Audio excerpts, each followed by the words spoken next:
Premier poste en institution, à quoi s'attendre vraiment? Bonjour, je suis Joanne Belrose, psychomotricienne libérale. Cette chaîne s'adresse à toi si tu es en 3e année de psychomotricité ou jeune diplômé et que tu recherches des infos sur ton lieu de stage, la rédaction de ton mémoire et la recherche de ton premier poste. Si ces sujets t'intéressent, alors abonne-toi.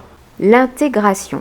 Alors il existe différents types d'intégration. Si tu es la seule psychomotricienne et que le poste vient d'être créé dans l'institution, l'intégration est complètement différente. Souvent la pratique psychomotrice n'est pas encore connue et intégrée en interaction avec les autres professions et du coup il va te falloir trouver et faire ta place.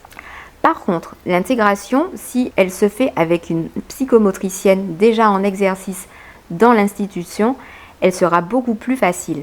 Tu pourras t'appuyer sur son expérience et l'équipe aura l'habitude de travailler avec la profession. Le cadre d'exercice est imposé, contrairement en libéral. Tu as un chef de service sur lequel tu dois t'appuyer et auquel tu dois t'adresser avant toute prise d'initiative. Les choses sont compartimentées et du coup, tu ne peux pas librement prendre des décisions quant à ton exercice, quant à ta mise en relation avec les autres partenaires du réseau qui gravitent vite autour de tes patients. Le rythme réel en institution.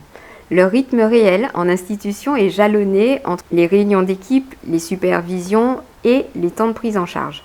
À cela, tu dois allier tes temps de rédaction. Cela contraste complètement avec le libéral où tu fais tout le temps et même à la maison. Les frustrations possibles en institution, c'est de se trouver bloqué dans l'exercice créatif de sa profession. Si tu veux mettre en place des types de séances, il faut d'abord avoir l'accord de ton supérieur hiérarchique. Cela peut prendre du temps et du coup te couper dans ton élan par rapport à ce que tu souhaiterais mettre en place auprès de ton patient. Souvent, en institution, ce qui me faisait défaut, c'était le rapport avec les parents.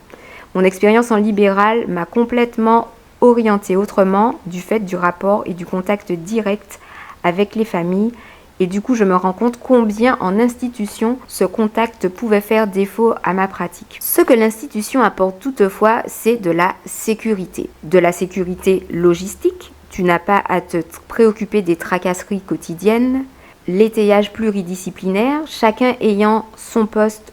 Du coup, tu n'es pas aussi débordé par la polyvalence des tâches. Tu n'as pas à gérer la comptabilité.